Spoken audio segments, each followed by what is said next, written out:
If you get what you want and it's not the thing that you actually wanted, are you going to continue to do the same thing, or are you going to change what you maybe are seeking or you're after?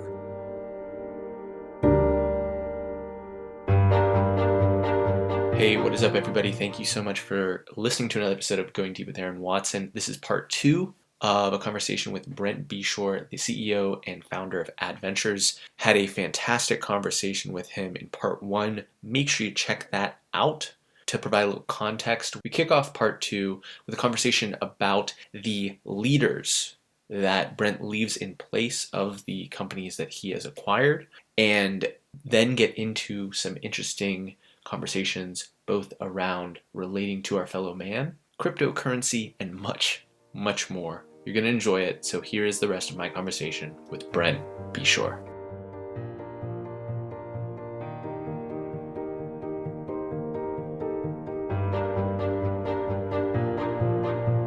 You're listening to Going Deep with Aaron Watson.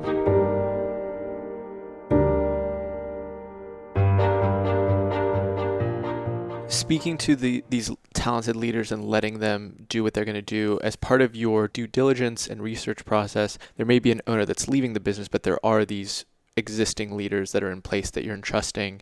How do you think about evaluating those leaders across domains where you might not necessarily have the expertise and skill to know, oh, this person just has a completely unique domain-specific skill set, but they are a talented leader that we want to get behind?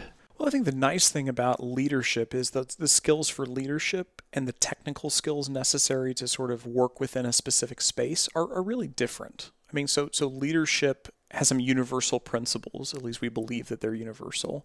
And so we're really evaluating those in the leaders of the companies. As far as their technical capacity and skills, we've got to just look at the evidence. So the evidence is they've been a part of a team that's built a very successful business in that area. If they didn't have the technical chops to do it, then the company wouldn't be successful. So we're gonna assume that they know what they're doing, and then obviously we do our research too, right? But that's actually not the important part. So the important part for us is getting to know them, what motivates them, how do they think about life, what are their goals, trying to triangulate, what would happen if we just left them alone with no oversight is really what we're trying to figure out. We're really trying to figure out, above all else, what's their integrity level? How do they think about integrity? Who are they loyal to and why? And I mean, that's a bottomless, endless learning experience in and of itself, right? I mean, we're all incredibly complicated, messy creatures. And so we try to get approximations based on some behavioral markers that we try to figure out early on. And then, you make deductions. And for the most part, people who are operating larger small businesses is how I describe it, right? These are successful. I mean, these are the most successful people in a local community. There's something about them that usually is wonderful. I mean, we get to interact with some fantastic people. They're grounded for the most part. I mean, obviously it's a gamut, but for the most part, on average, they're really thoughtful, kind, generous, well-grounded people. And it's a huge benefit. Like we don't like follow the companies we are involved in. We don't get the latest like business trend, or like these companies are not putting in like bring your dog to work yoga days, right? Or the latest business guru, whatever they're saying. And these people are trying to serve their customers, trying to raise a family, and they're trying to serve their communities. I mean, for the most part, and it's really wonderful. I mean, that's one of the best parts of my job is getting to interact with those types of people consistently. As you create a system and build processes that lead to larger companies, more investments, more opportunities, and just what comes with growing is that you can lose potentially the things that maybe initially attracted you to the work that you're doing. So whether that is, hey, I love looking at deals, or I love meeting these types of people, are you feeling a pressure or a push that you can't do that, or are you engineering the business and everything to just completely get to stay within that lane? It's a great question. I mean, I think part of what I think I have the best job in the world, and I love it. I mean, it's not every day's not perfect, right? Most days aren't perfect, but I get to work with incredibly talented, thoughtful, kind people doing meaningful work. How I express that changes over time, and I think this is where what's been beautiful about building adventures over a period of time. And I've been a one participant in building it. I mean, our team, maybe you thought I was joking on the way here. I feel like I'm one of the least talented people on the team at this point. As other people can step up and take responsibility for things that they can clearly do better than me, why would I do those things, or why would I try to retain control over them? I mean, I guess my fantasy long term is that I'm completely unnecessary and worthless, and they let me play around in some area of the business and, put me in my corner and, pat me on the head and tell me good luck, right? That would be wonderful. I mean, I truly want the organization to flourish, and if I'm the weakest link, I think we're going to be okay. And that would be a wonderful thing. So I think over time, I mean, the way that I look at it, the way Suzanne Byland, who's the sort of my right-hand person, president of the organization, she looks at the exact same way. Is like, we're constantly trying to find people who are better at each area and can specialize, and then really focusing on how do we get the team to work together better? How do we improve communication and relationships within the company? Not doing trust falls, not doing all that stuff, right? That doesn't work. I mean, yeah, you should write a book called Trust Fall to Success. Anyway, I think everyone has a different style. I mean, as long as your identity doesn't rest in doing a specific thing, I think you're fine, as long as you're willing to sort of explore what that might look like. In terms of building a team that would be interested in the work that you're doing here, has these skill sets that are complementary and humbling for you, what have you found is the way to go about identifying and bringing those people in and having them be interested in this work? I have no idea. Feels like luck. Feels like luck. Like literally, we talk about this all the time. Like, we feel like we are absolutely terrible at recruitment.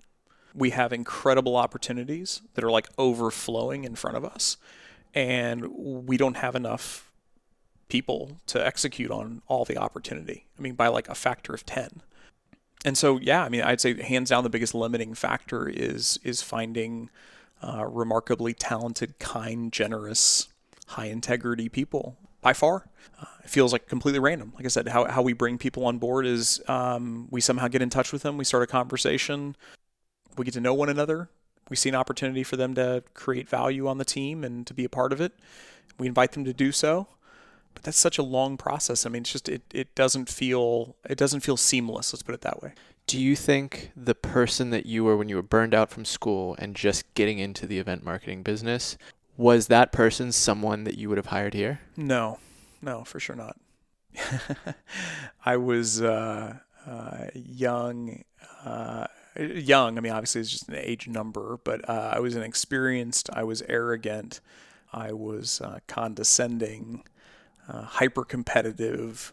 No, I wouldn't have hired me. So in terms of whether it is school or it's a different form of education or training or resources, if you could inject more of that into the pool of applicants or workforce, what would you prescribe given the opportunity? Yeah, how do you cultivate those things? I mean, ultimately, integrity is probably the biggest one that we need. Like, that's sort of a prerequisite for the team. I mean, without integrity, it's so costly. So you can make it work, but it's just so costly to oversee a group of people with low integrity. When I say low integrity, I mean, it's like, will people do things they know they shouldn't do when no one's watching? And how closely do you have to watch people? If you have to watch people closely, it just doesn't scale. And so for us, we rarely come in contact with somebody that we can get comfortable that they're not going to do things without us watching them closely. And that doesn't mean necessarily working hard or, being passionate about their job or being talented. I mean, it's just, you get the impression from most people, and I think this is for most people's point of view, what they believe to be true about life, this is a completely rational decision for them to make, is if there's a corner that can be cut and they likely won't be found out, they're going to cut it every single time. And the problem is not cutting one corner usually, or two or three or four. It's the accumulation of a lot of people cutting a lot of corners that then sort of, has a non-linear effect on the organization over time. And you end up developing, I guess, culture debt, sort of like code debt, that eventually everything looks okay, but it explodes over time. And you get in these really catastrophic situations where people are doing sort of consistently awful things. I mean, Gresham's law kicks in, right? The bad crowding out the good. People that are coworkers start seeing, well, Bill over there, he got promoted and he constantly cuts corners. Well, if I want to get promoted, I should cut corners too, right? And then it spreads. I mean, it's like bad behavior is like a virus. And so, we're really, really focused on acknowledging everyone's messy. I'm messy, you're messy. Everyone at Adventures is messy. We're also focused on what's the trajectory of people? Are they trying? And are we going to create a system of accountability? And where are they along that journey, right? And so, I would say, how do you cultivate that? I mean, I don't know. I mean, that's part of the problem. I mean, I don't know how to cultivate it. All I can do is find it. So that's why I said I wouldn't hire me, because I don't think I fit that description when I was right out of college or getting out of law and MBA. I was totally willing to cut corners, and had to learn over time that's not the right way to behave. There's a common trope or piece of advice that people say is fake it till you make it. And I think there's a close tie between the notion of cutting corners and faking it till you make it. I don't know if you'd agree with that, but do you see that as related? Because I think there's also a degree of people who would say, well, Brent can say that now because he's found success and he has these wins that have accrued. Mm-hmm. And so now he can value that. But when you're just starting off, there's no other way than to scrap and to cut corners and to... Does that make sense? Yeah, I think they're mutually exclusive though. So, I mean, if you think about what does it mean to fake it till you make it, is you're basically bending reality. It's called lying. Yeah. In hopes that you can bend reality long enough to get what you want. There are certainly exceptions, and I'm sure that there's a bunch of founders who are out there and could listen to this and say, "Oh no, he's completely wrong. Like if I hadn't lied to those 10 people, I would never have gotten this, which led me to this or whatever." The problem at the end of the day is you built your foundation on sand, and eventually the people who you lied to figure it out, and you break trust, and it's not just one lie. You're going to be lying hundreds, thousands, if not tens of thousands of times. And you create a selection bias around your life where you attract people who will tolerate and who enjoy being around liars. And so, ultimately it just harms you and it harms the people around you. And so if the ultimate purpose in life is to, as quickly as you can, accumulate as much resources, including, power, money, fame, whatever the thing that you're trying to get, if your goal is to accumulate those as quickly as you possibly can, I think it's completely rational to lie, cheat, and steal and run the risk of getting caught. I mean, why wouldn't you? I think you end up going down a path that leads to a miserable life. And unfortunately, the worst situation is you continue to be able to get away with it and you never achieve what you thought you'd achieve. And so you're able to distract yourself from the reality in the striving. So if you listen to successful people that have made mistakes, what they'll say is, I reached the pinnacle, I reached the peak, and I found out that wasn't it.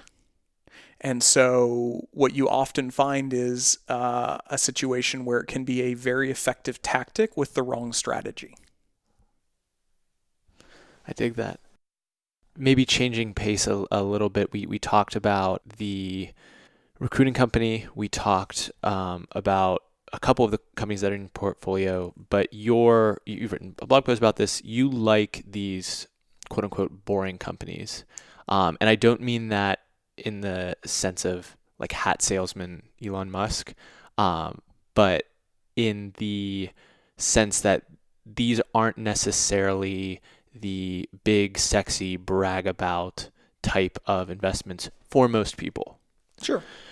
So can you talk about why this is where you believe the edge to be, in the sense that, as it almost relates to like human psychology, like you're not in the goal of chasing that fame, like you said.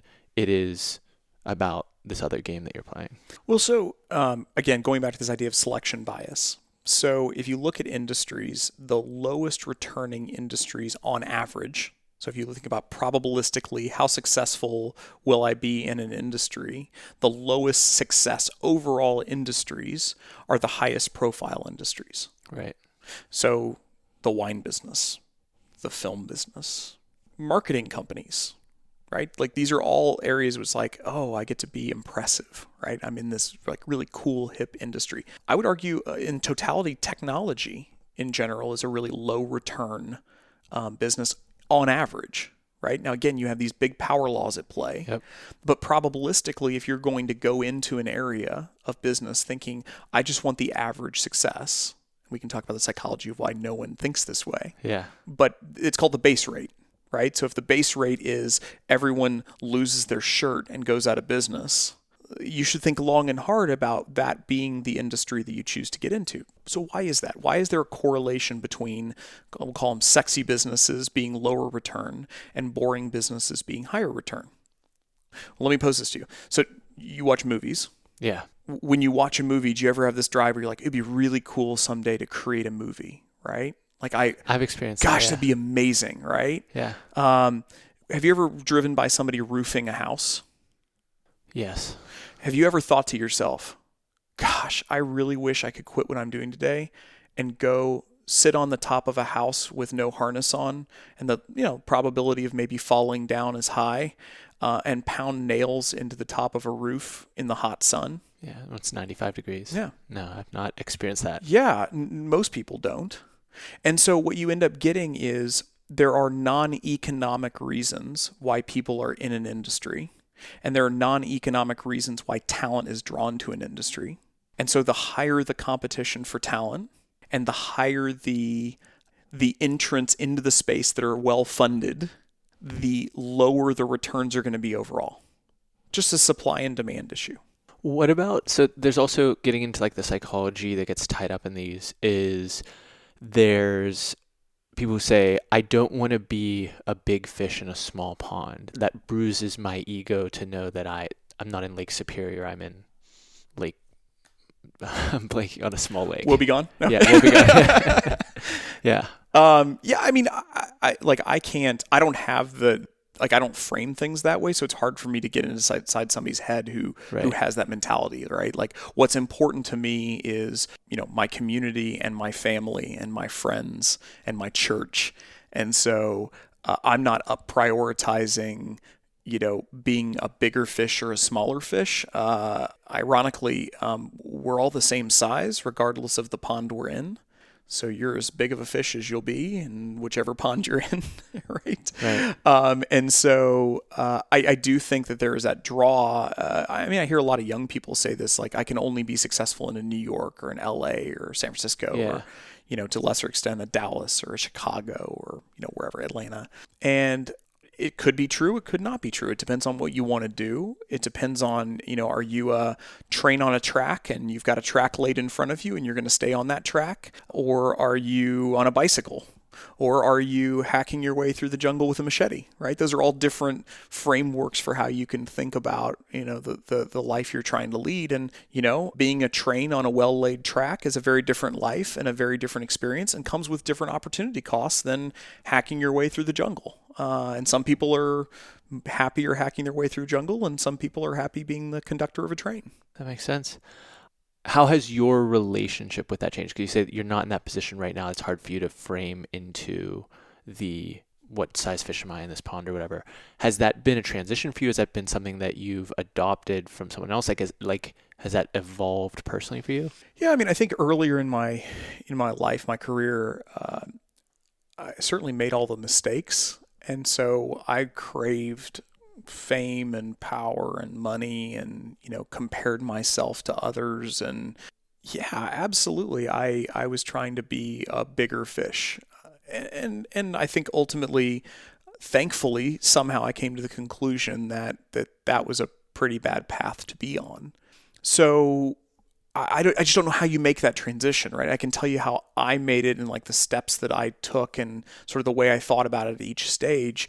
But I don't know how prescriptive I can be to others to make that change. I mean, I think ultimately you have to figure out, if you get what you want and it's not the thing that you actually wanted, are you going to continue to do the same thing, or are you going to change what you maybe are seeking or you're after? And, over a fairly short period of time in the grand scheme of things, I mean, I'm only 34, getting ready to turn 35. I was able to somehow taste enough of success in these different ways and realize it just felt really hollow. And the people who are around me who, felt like they, I looked to them and said, oh man, that life must be great. Look at their life. Over a period of time, those people are the ones that are going to rehab and having, major psychological issues and are really unhappy. And, when you get people privately and you get them to open up, and you get the real raw version of their life, it's very different than the glossy, Instagrammy version that most people portray. And so I think over time, when I was younger, I didn't know any better. I thought people who had a lot of money and had a lot of fame and power and all that, like high level relationships, whatever you want to say, thought those people, they looked pretty damn happy to me. They looked like they had it all together. They looked like they were incredibly, quote unquote, successful. And then get to know them and they're miserable. And the people around them are miserable. And they have more problems than, quote unquote, normal people had. And it's like after you see behind the curtain, you're like, oh my gosh, like I don't want that. I mean, so what? So what if I have a bunch of money and I hate myself? Yeah. And I hate my family. Right? And I hate my coworkers. Like where are you at that point? And to be honest, the highest correlation with misery is a high net worth. So like if you think about it, this is what everyone's striving towards. And the most miserable people on the planet are the thing that everyone wants. Have the thing that everyone wants. They are the person that they wish they would be, which doesn't make any sense. And that's what I'm saying is the most dangerous situation is to strive for that, but never get it and never realize that that's not the thing. So striving for the wrong thing, like even just setting the wrong goal. Yeah, I mean, winning at the wrong game isn't winning, but at least you won at the wrong game and can realize it's the wrong game. The most dangerous situation is you're playing the wrong game and you never win it, and you keep playing the game. Yeah. Right? And this is where you see older people who are miserable on their fourth or fifth marriage, incredibly wealthy, and they just can't figure it out. Right? Like, why am I deserve to be happy. Look at all the success I have. I can buy anything. Well, no, what you can buy is manipulation, right? And if you look at life as being what can you consume from everyone, you will get a group of people around you who consume you. And it feels really crappy to be consumed. I mean, that's what it ultimately comes down to. I don't know if I have many more questions beyond that. I read the annual review last year. Is that the same number? So how many businesses did you look at in 2017? We're approaching the end of the year. What will that number end up? Oh, gosh. I mean, somewhere, let's call it 2,000. I mean, actually, we're focused this year on quality over quantity. And so our deal flow is like at least twice as good as it was last year with having less deals, which is like the best thing in the world because that means we're wasting our time less on the deals that we shouldn't be looking at. What do you attribute that greater quality to? Like that? Just continued efforts to put out exactly what we're looking for, help educate people on things that we like versus don't like. I mean, we used to get a lot of technology, software type deals. We get very little anymore. We used to get a lot of restaurant chains and, commodity oil drilling, things like that. And we just tried to really educate people on what we're really looking for. What to even bring you. Yeah, what to bring us. So like it doesn't help them or help us if they're bringing us deals that don't fit. Gotcha. So it just wastes both parties' time. But yeah, we're far less focused. It's interesting. I use that as a metric to kind of, I've looked behind the curtain at 10,000 companies. Yeah. And I can tell you that overall, it's the picture's not pretty, Yeah. right? Like most businesses are some form of organized chaos, And, whether you want to call it the knife fight or whatever analogy you want to use, but it's brutally hard. And for most of those, we're just not a good fit to be in business with them. So of these companies that you've looked at, what are some of the unifying themes that are related to being successful and not just being worthy of investment, but, there's a lot of entrepreneurs that listen to the show, a lot of aspiring entrepreneurs, the kind of through lines between the best ones. What do those look like? Well, so it's interesting. If I was going to take a step back, even an overview would be, I've never been more confident that over a long period of time in a fairly boring business, somebody can do quite well for themselves and for their families. So if you asked me, what are the odds of starting a plumbing company? And if you literally today, you don't know anything about plumbing, I assume, unless you just have a hobby in it. So if you said to me today, I want to go raise a family, start a career, and I just want to probabilistically do really well financially, the area that I would point to you is I would start a plumbing company, and I would first become a plumber yourself. Right. And this is probably not what your inspiring entrepreneurs are thinking in their heads right now. Like they're thinking about creating the next, Snapchat. But probabilistically, the most successful industry on average in the country is the plumbing industry. Like, and again, we can go back to nobody, calls somebody in the middle of the night with poop running down their stairs, right, that's overflowed from the toilet and says, gosh, what I want to do is that job. So there's a heavy selection bias against people entering the industry. The level of professionalism in the industry is overall low, and the need for it is enduring. The price somebody's willing to pay to solve their pain is high. So high margin, recurring and enduring business with low professionalism. When you get those things together over a decently long period of time, if you're willing to grind on it, you're going to do really, really well. You're going to do really well. So I would say I've never been more optimistic for somebody who's going into a business like that over a period of time, they commit themselves to excellence in that industry. They're going to be really successful financially. Again, I'm just talking about financial success because that's the sort of benchmark, beyond interpersonal relational success. So just strictly financially. And I've never been more bearish or more cynical, I guess, on getting rich fast and trying to have some success quickly. So I literally don't know. I'm sure there are businesses out there. I don't know of a business that's under 5 years old that is consistently generating really nice cash flow. And I've invested in, a ton of different companies. I see the financials on a ton of different companies. And the most successful and profitable businesses I see start slow and build. And they consistently build over time, right? And there's a non-linear relationship between time and success. And so, we have a company that we've invested in that it looked like a big pile of nothing for 4 years. And now it's just an absolute cash machine. It's outrageously successful. Every single month when I get their financials, it blows me away how much money they're making. And it looked like nothing 4 years in. And so I think, anybody who says, who just started a company a year ago or 2 years ago is killing it, I don't know how they're killing it, and I don't know what definition of killing it means, because there's no way it's long-term sustainable. There's no way to assemble a team and gel a team and create a culture and develop sustainable business relationships and customers and vendors and, wade through all of the stuff you have to create a sustainable long-term business in 2 years. You can't even do it in 5 years. Honestly, I feel like building most businesses is a 10 to 20 year time horizon. And so you got to be really committed to it, because one of the dangerous situations you might get into is you hopscotch around.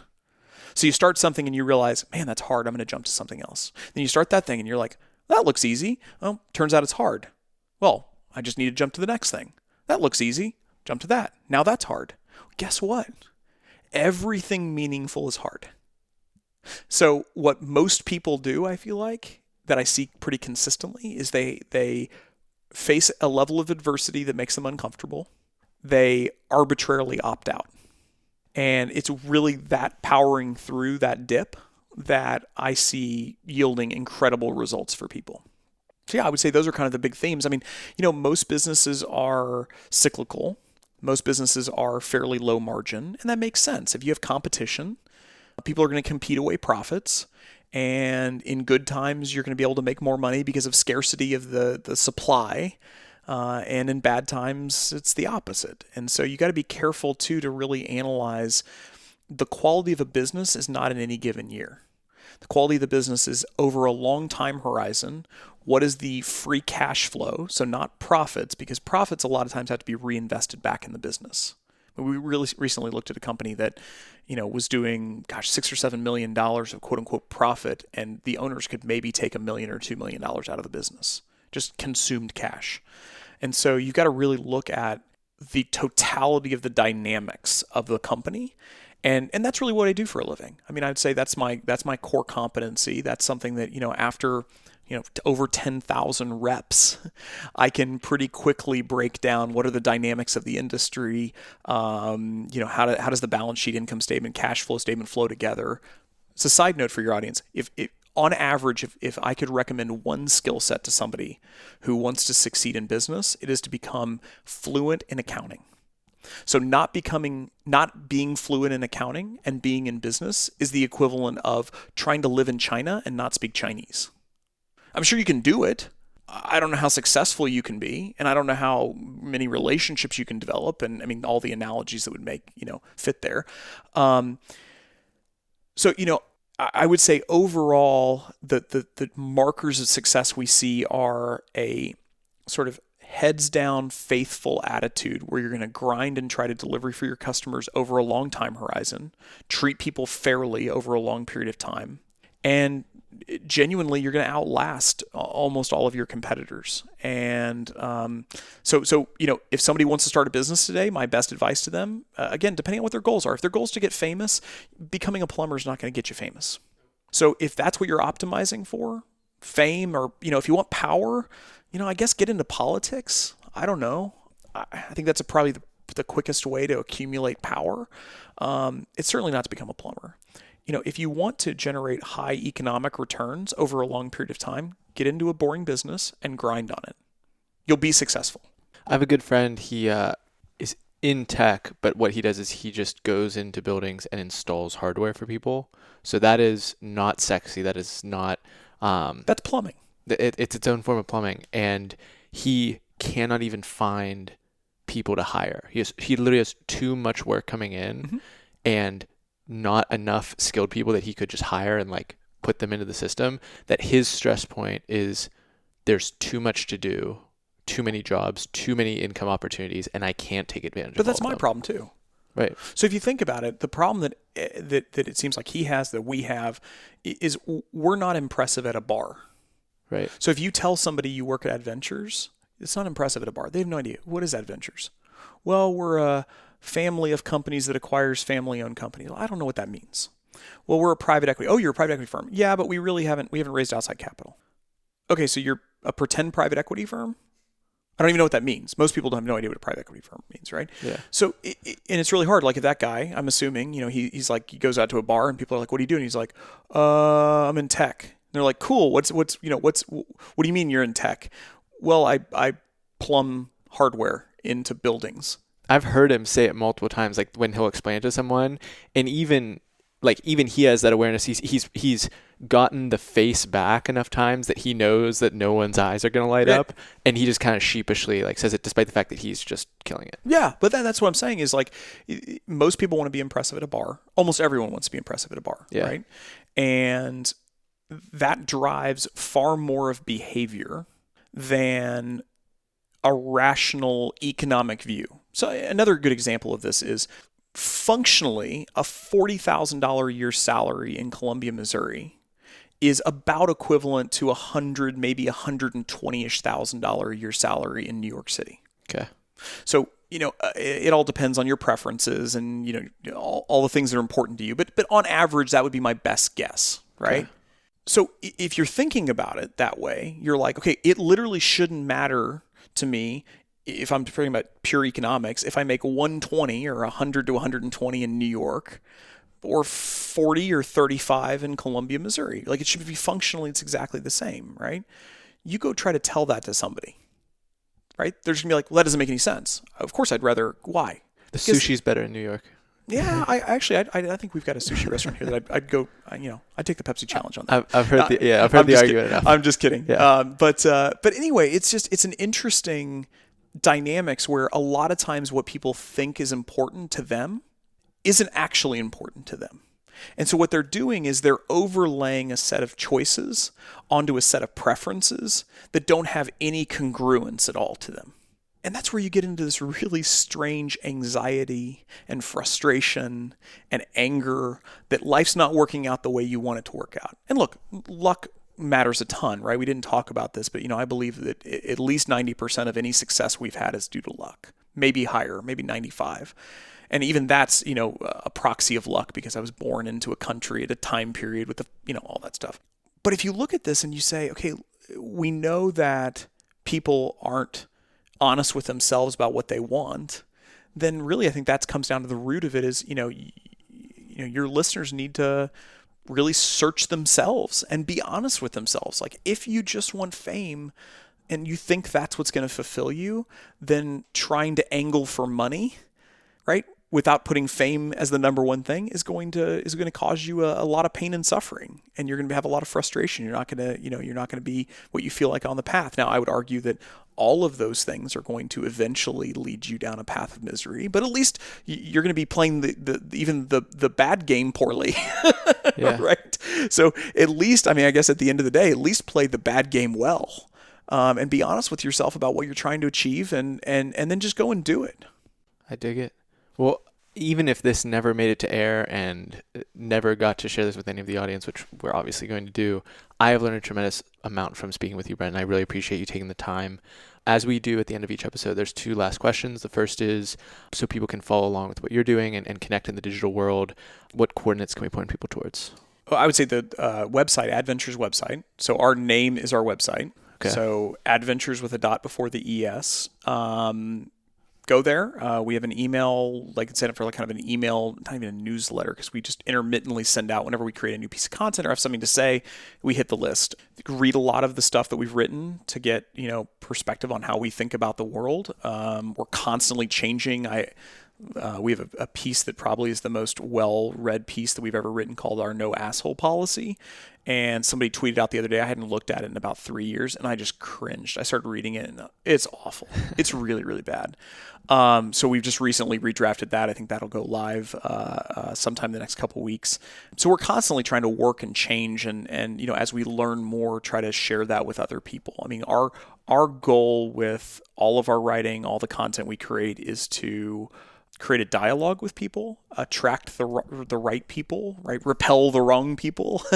And so, yeah, I think that, we try to stay up to date on it, and we look at it as a primary function that we have is to kind of share learnings with the world as we learn it. The name Adventures, right. Where'd that come from? Well, so we kind of talked about life being an adventure, right? And business is an adventure. And it's kind of a philosophy we've always had around the office of, looking at whether it's buying businesses or starting businesses or investing in businesses or operating your own businesses. Like the best analogy we have for that is just it's an adventure.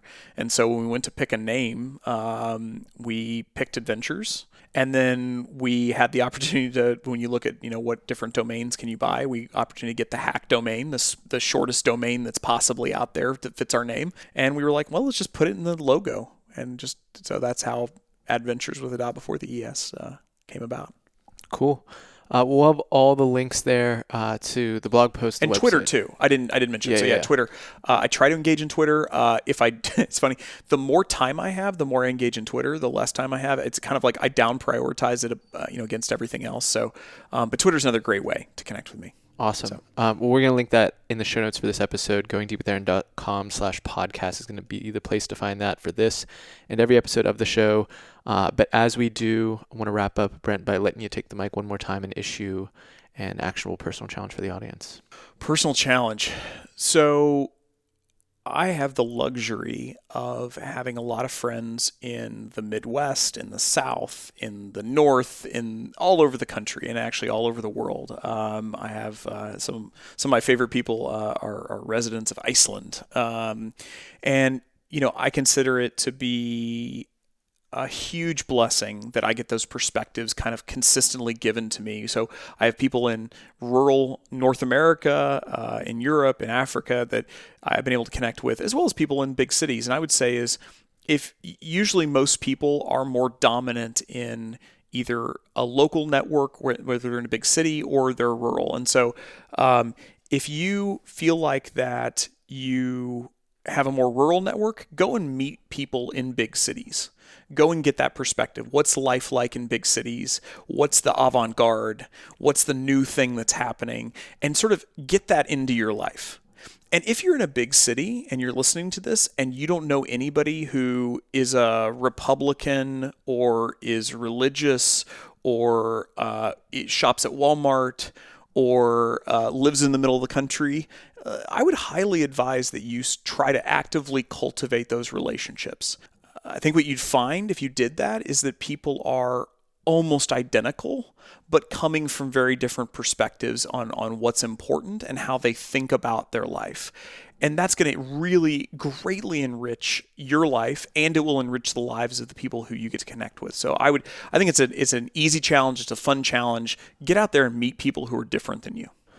I love that, and you've very nicely segued into a topic that I wanted to ask you about and just failed to because you're giving me so many other great answers in other areas. But on the topic of cryptocurrency, you recently made a post here. I want to read it so that I get it correct. If you think Bitcoin is meaningless or irrelevant, you need more friends in New York City and San Francisco. And if you think Bitcoin is destined to be the future of money, you need more friends in the Midwest.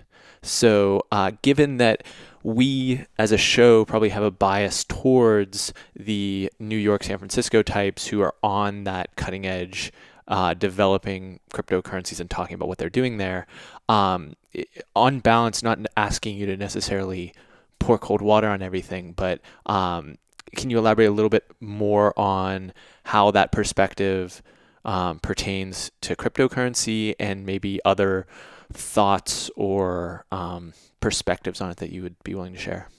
Yeah, I mean, I'm no expert on cryptocurrency. And honestly, I've been aware of Bitcoin and Satoshi and all that for a very long time. And I've been fascinated with it for a very long time. Opportunity cost in my life, having two young girls and traveling a lot for work and being focused on what we're doing at Adventures. In a previous life, I would have been all over the cryptocurrency sort of bandwagon, I think, and probably have tried to do something in the space. So I'm very I don't think I'm a Luddite in that. But with that said, I struggle with the base foundations of what it's trying to achieve.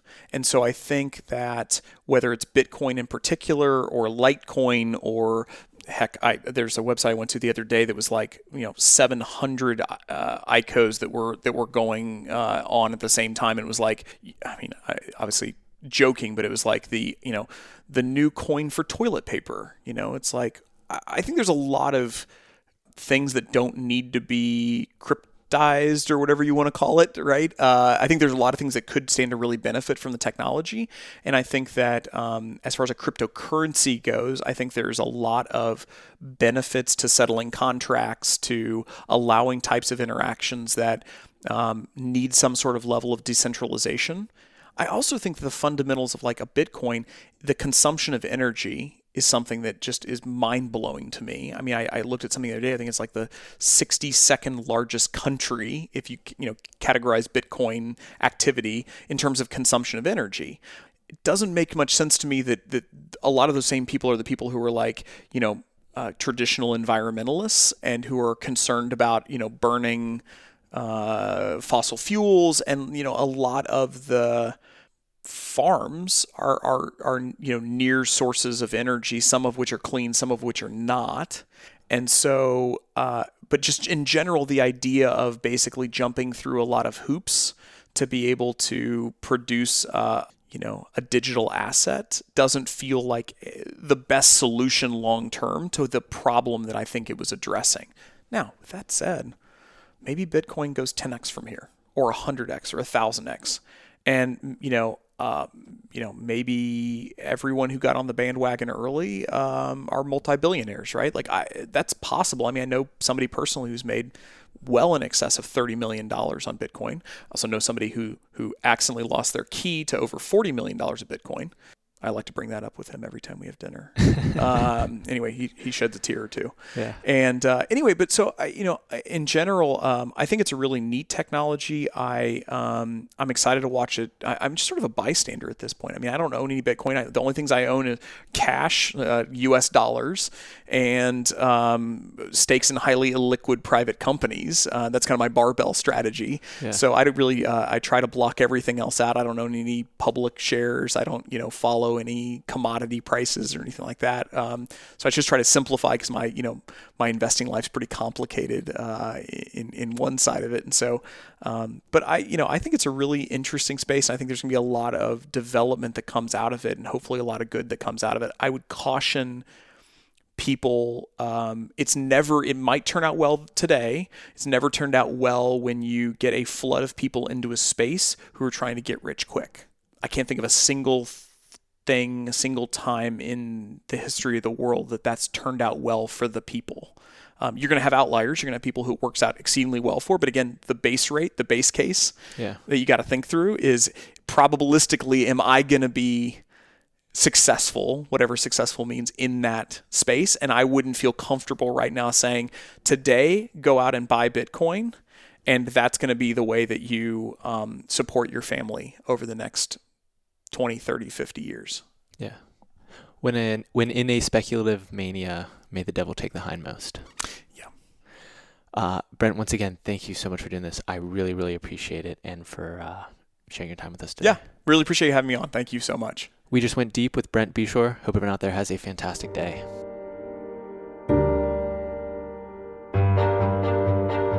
Hey, thank you so much for listening to this two-parter with Brent, and thank you so much to Brent and the Adventures team for their hospitality and for allowing me to pester them with so many questions. I had a fantastic time and learned a lot from speaking with Brent. I hope that you will subscribe and start paying attention to all of the cool stuff that the team is putting out over there. Some great pieces on Amazon, and their annual letter is always a fantastic learning experience. If you are new to the show, I would love it if you'd hit subscribe. And if you learned something from this episode, I would love to know what that was. And if you would share it with one other person in your world, that would be absolutely fantastic. I really appreciate the attention and your willingness to listen all the way through to the end of an episode. Thank you. Thank you. Thank you. I'll catch you on the next episode of Going Deep with Aaron Watson.